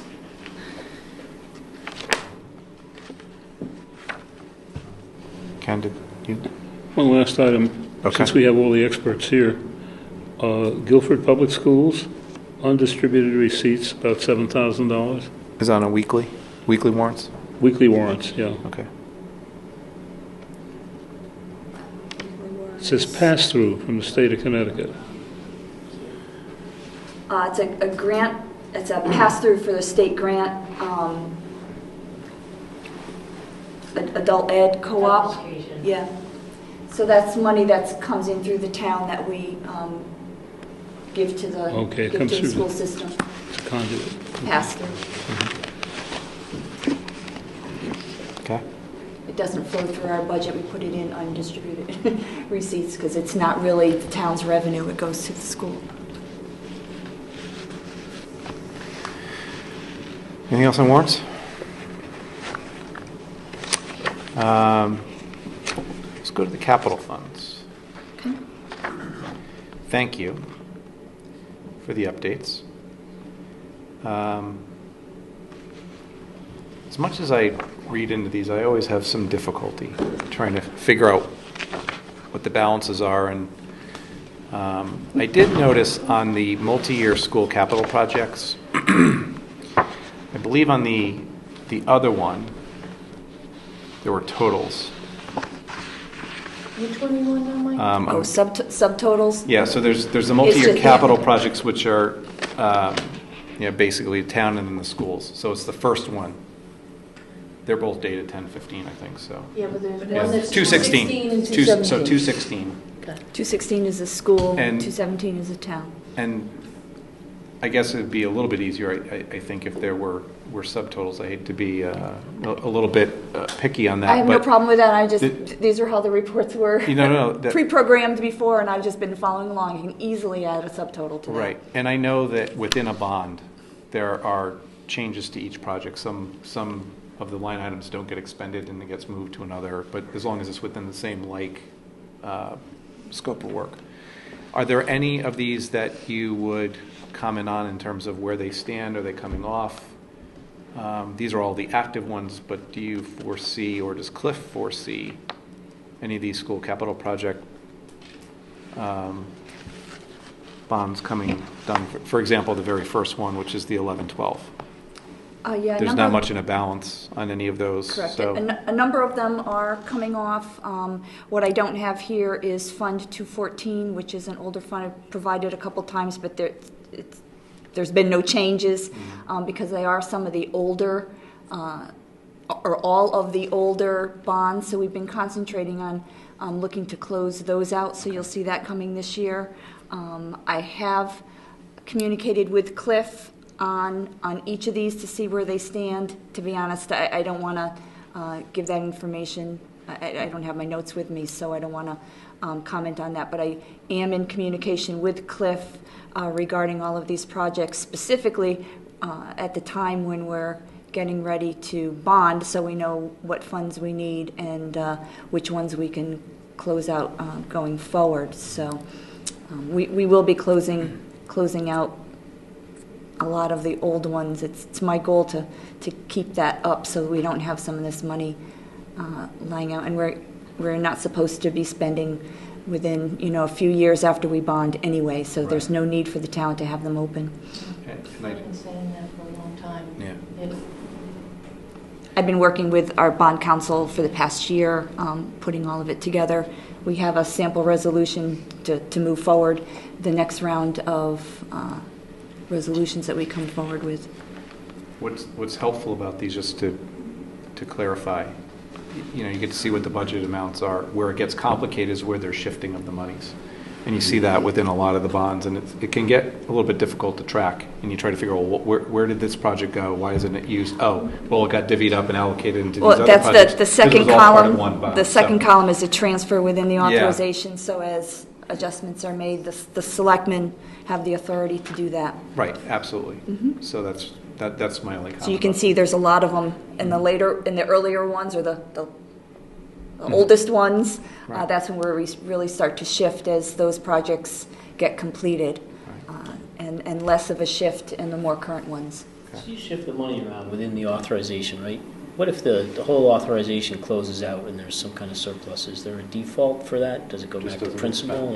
Well, typically we wouldn't bond for it until it's spent, until all of it's spent. Okay. So hopefully we don't run into that. But when that happens, yes, we would just have another resolution that puts that money back either into, I don't know if we could put it into another bond if we chose to, but that would just go back. To the town. Kind of like recall a policy on this. Well, I think the biggest difficulty is that you need to make sure that not only is everything spent, but if it's not, that there isn't something that comes back, because then you've got to, if it's a major issue, you got to, and you close the bond, or you close the resolution, then you don't have the money. So you really need to make sure that every project in the scope of the work of that bond is taken care of, and if it's not, you need to be absolutely sure you're not going to go back. Because otherwise you might have to put into another... We just need to be cognizant of the rules as to how long we're allowed to have that bonding, and I think that's why we have some really old ones that should have been closed out a while and you're ago. Working on so that those are the Cliff, ones I'm working on. Okay. How much would you say is floating around? Nothing. As a matter of fact, that fund, we owe that fund over $800,000. You'll see that coming through. We'll be bonding for that money. Mm-hmm. So... an example of how we pay for it before we bond. So there's no extra money floating around if that's what you're looking for. It's in the other direction. All it is an authorization. That's all. Again, because we typically aren't bonding for the money until we know what we've spent, or that we're fairly confident of what we're going to spend in any given year. Like some of the large projects that we have at the school, I've bonded half of the money because we know we're going to do those projects this summer and next summer, as opposed to some like a large road project which might be on hold for a couple of years before we get started. We don't want to have that money here until the project begins. So, sorry.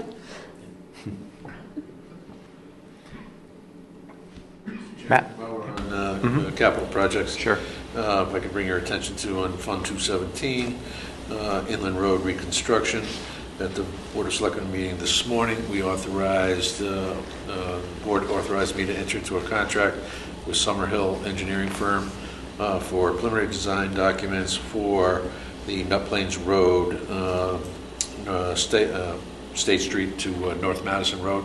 This was approved in the 2016-2017 capital plan for road reconstruction of Nut Plains. The portion that we approved today, the engineering portion, is our cost. We have $1.5 million in state of Connecticut lot SIP money, which is designed for communities like Guilford, and we get the allocation through the Council of Government for improvements to collector or feeder roads, and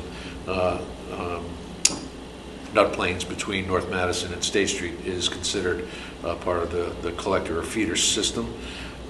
We also have a request in with the Council of Governments for the next round of lot SIP funding for that portion of Goose Lane from Nut Plains all the way down to I-95.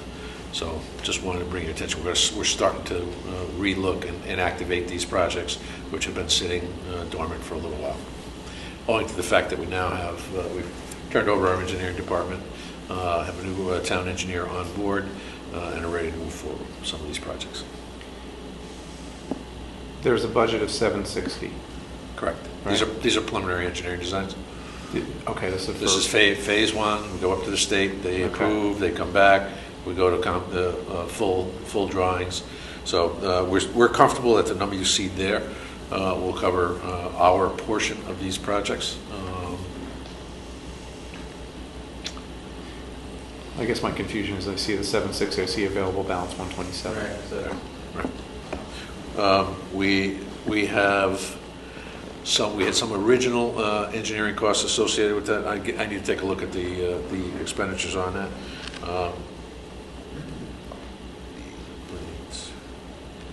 Clabbered Hill to East Bear House was what it was spent on previously. We just approved the engineering this morning, and it was 48,000. Yeah, not a large number. Yeah, 48,000. Okay, so what you're saying is the available balance that's in there is enough to cover that. Yes. You're comfortable with that? Yep. Okay. Anything else on capital projects?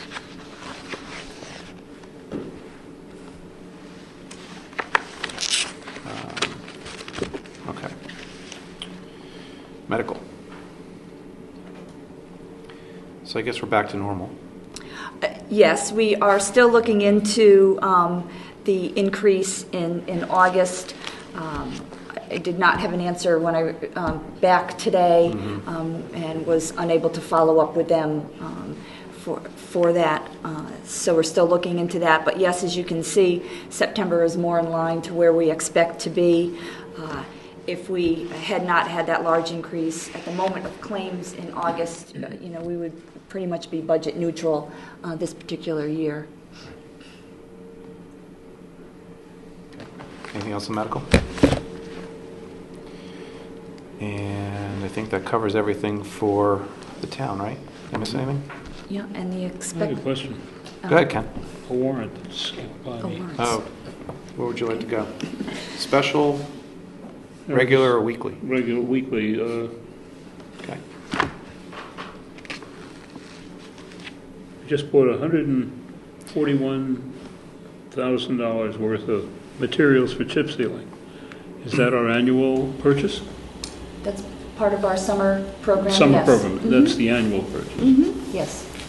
They going to get most of that work done now or in the spring? It is done. When was it done? When It is did done. it get done by? In the End of August? September timeframe. Oh, September. It's a certain window of opportunity that you have because it's it can't be too cold for you to put it down.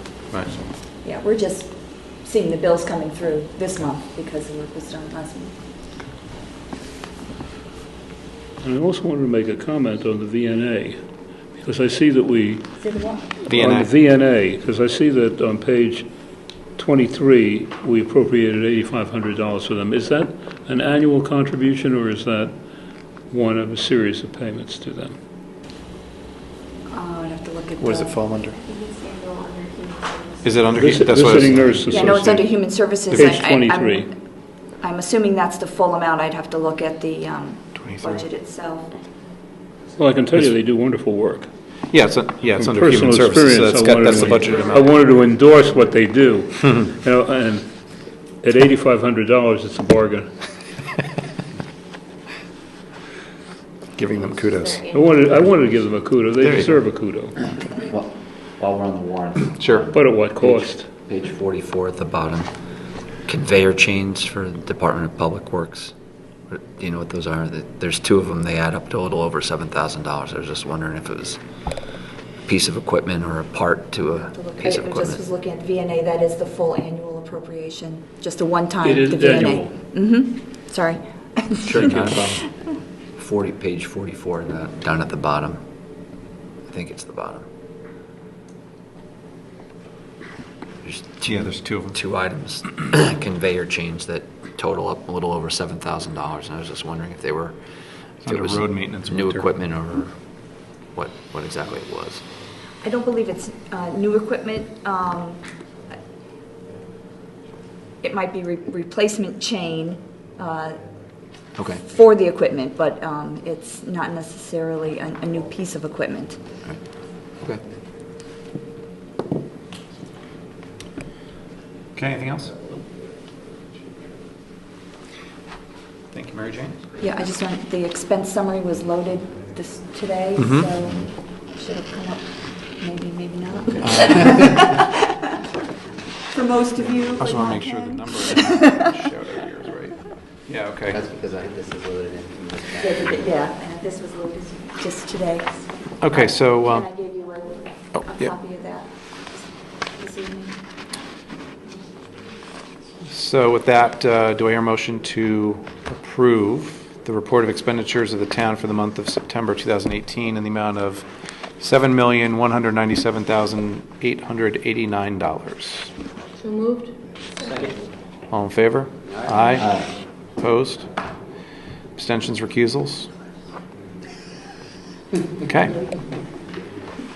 Committee reports, building permits are under here. I have nothing to report. Veronica, anything? Nope. No? Okay. No other committee reports. Item 7, old business. I do actually have a couple of things here. No particular order. I have 3 items. One is the Guilford High School synthetic turf field. I know we've been talking about that over the last couple months, and did I just get your attention? I was about to walk out. I also got Ted's attention because Ted is actively involved in these. Yes, I understand that. At this- And that's why I did it, because I thought they were, and as I saw you just starting that part, I was like, oh, maybe I should do this one first, because I had it third.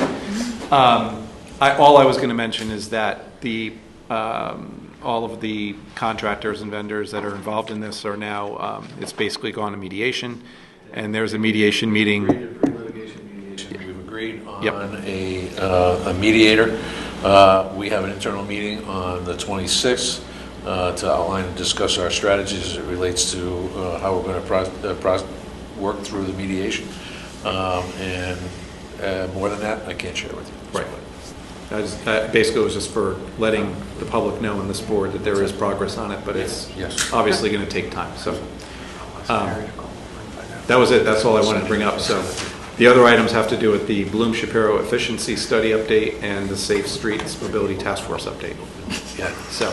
Excuse me, someone was whispering something in my Whispering ear. in your ear, that's right. Yeah. It was not Just sweet nothings. updates on the efficiency study from Bloom Shapiro. We have the draft in hand. I've shared it with the department heads in Town Hall South, as well as with Mary Jane and Town Council. And I have I also shared it with the Board of Selectmen this morning. And I have asked for comments by close of business on Thursday, so I can work with Bloom Shapiro and make the final draft. Great. Or the final version, sorry. Okay. And then the formation of the task forces that we had allocated money to last month, the Safe Streets Mobility Task Force and Facilities Task Force. Basically, how's it come getting committee members and moving forward with those? You're a perfect straight man. This morning at the Board of Selectmen meeting, we actually approved 7 members of the Facilities Task Force who have emerged as volunteers. I think it's a terrific mix of folks. There are people who were served on the Guilford High School Building Committee.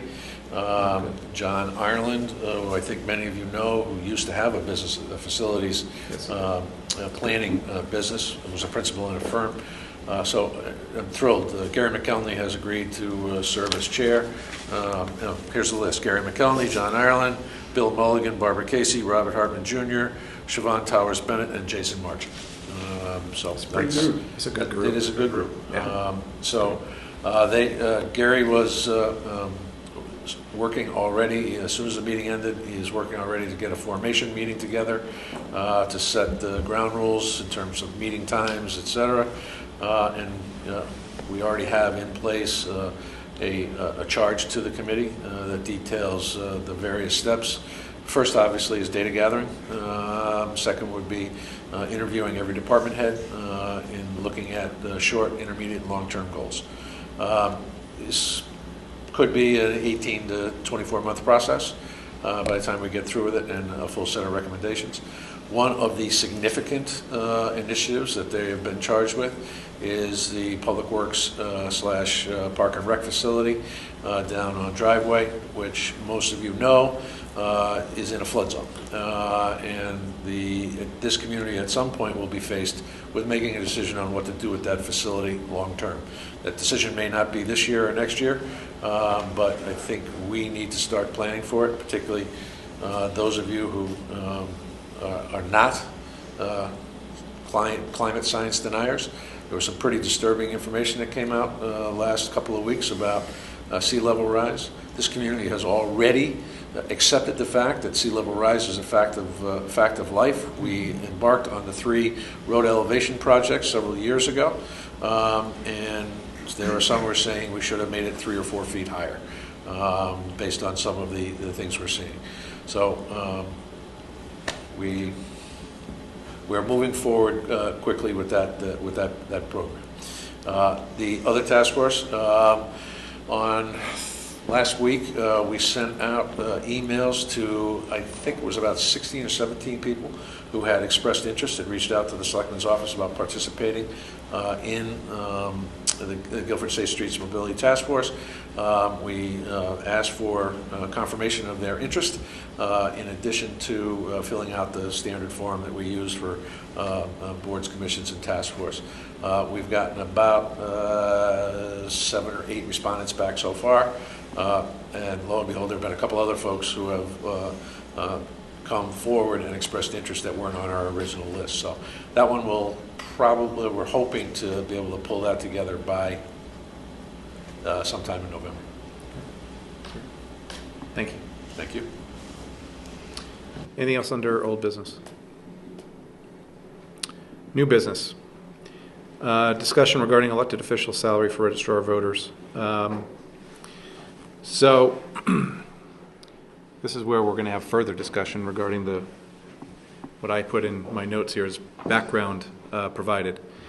As we heard from both Gloria and from Louise, they didn't provide much background or plea of what they've done in the past, which was we're way behind on our salaries.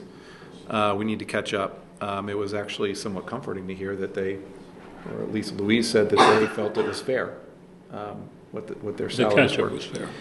The catch-up was fair 4 years ago, and we increased it 1.5% per year after that first initial. So I really didn't have any particular number in mind. I usually, on anything like this, I like to have comparisons and do a little research. I'll be honest, I didn't have a chance to do much research on our surrounding communities and what registrars are paid, and I do think it fluctuates a lot. I remember, I might look to my former colleague chair.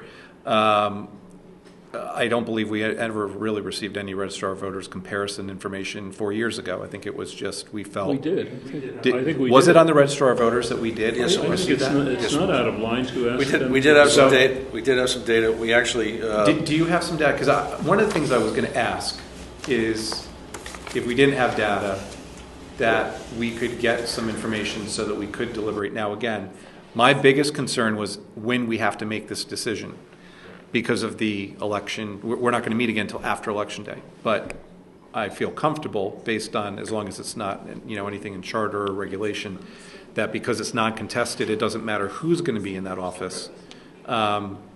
It's fine. If there was a contested race, we would probably have needed to do this and maybe even had a special meeting prior to anyone coming into this office. But it's not contested. So I would agree with you. All right. The history is that we have treated. We've almost always treated the registrar of voters and the board of selectmen, first selectman, board of selectmen at different times. Yeah, right. It's staggered terms, right? So you do have information, and I very much appreciate that because regardless of what they said, I think it's still good to make a comparison. I only have this one. Okay. We'll get it out to everybody. Be advised. This is 2017, 2018 data, so the numbers. Data. Okay. But you'll see that the data shows that our registrar of voters at that time were almost exactly at average of all of those towns on there. The challenge is doing any kind of comparison without having good apples-to-apples comparisons. How many hours are they working, et cetera. That's the biggest issue, is how many of the hours they're working. And we can all do a pretty quick analysis if it's 15 hours or 20 hours. At the $22,000, what's the hourly rate? And are you comfortable with that number? So, right. And I think that was part of what we did the last time around. I thought something in the back of my head said somewhere between 15 and 20 hours was what they averaged out over the course of the year. Yeah, because it's not just the hours they're open for the public, which is the 10 and a half hours. Yeah, I always thought it was a little bit unfair to look at their workload in terms of hours. I mean, there's a lot that they put in, I know, behind the scenes. But you want to do something that's also comparable. Our HR department put that together. That's great. And when you look at this, very quickly we'll just pass it around and then we'll get copies. But the communities are anywhere from like 10,000 to 50,000. So it's a big range of, what type of communities and populations that you're talking about. So there is a report from the Office of Legislative Research. They do a statewide report, right. so we could. I could send that to you, and it gives the per hour for every single municipality. Okay. I think it would be in our best interest to at least have something comparison, and then we can go from there. That being said, And of course, to remember when's the last time they did get an increase. That could be several years back. Well, the last time they got an increase was July 1st. Yeah. July 1 especially. Yeah. Okay, July 1. And just to reiterate, back in 2008, 2009, there was. This year. Oh, I'm sorry. They got an increase this year. Yeah. There had been a couple of increases. I think I read 2,500 in 2008 and 2009 to get them up to speed, and then there was nothing for 4 years. There was no increases. So their first request was a 5% increase to bring them up. I think it ended up being like do the math, 5% of 20,000, it's a $1,000 increase per year, and then it was 1.5 from there. So. From this point forward, looking at comparative numbers and hearing that, there's a belief that there's a fair salary for registrar of voters, I do think that we need to look at a little bit more data, and I would recommend tabling. We ask them for some more data. Well, I think between the OLR information and this spreadsheet, I think it'll be plenty to go by. Think about it, and then we can have a discussion at our next meeting. And again, my major concern was Election Day coming up and having someone in office, but it's not, again, non-contested, and I think we can have that discussion. Probably based on their indication that they thought what they were currently getting was fair. Yeah, right. They did. Based on we're in the middle of all the comparable towns that you have there. based on the hourly wage at $10 an hour for 50 weeks, that's 500, which is 40 some odd dollars an hour. If you think they're doing 20 hours a week, then it gets it down to 11-ish dollars an hour. But I guess it sounds to me as if we're going to come up with something that's fairly comparable to what they're currently getting, and we're not looking to increase it dramatically or decrease it dramatically. So that's They seem to think that that would they've be been treated fairly. my gut feeling right now. It would help this board. We'll get you the contracts, all the contracts that were settled with the unions over the past year. We're virtually, all of our unions are currently in a contract. If that information would be helpful, we'll be happy to supply it to you as well. Are they part of? They're not part of the They're not union. part of the union. They're elected officials. Right. I think If that's information that's a benefit. To look at what the increases were for other. Yeah, for the bargaining units. Yeah. So if the bargaining unions are getting 2.5 or Right, whatever, or that 3% might play or into whatever, your yeah. decision making.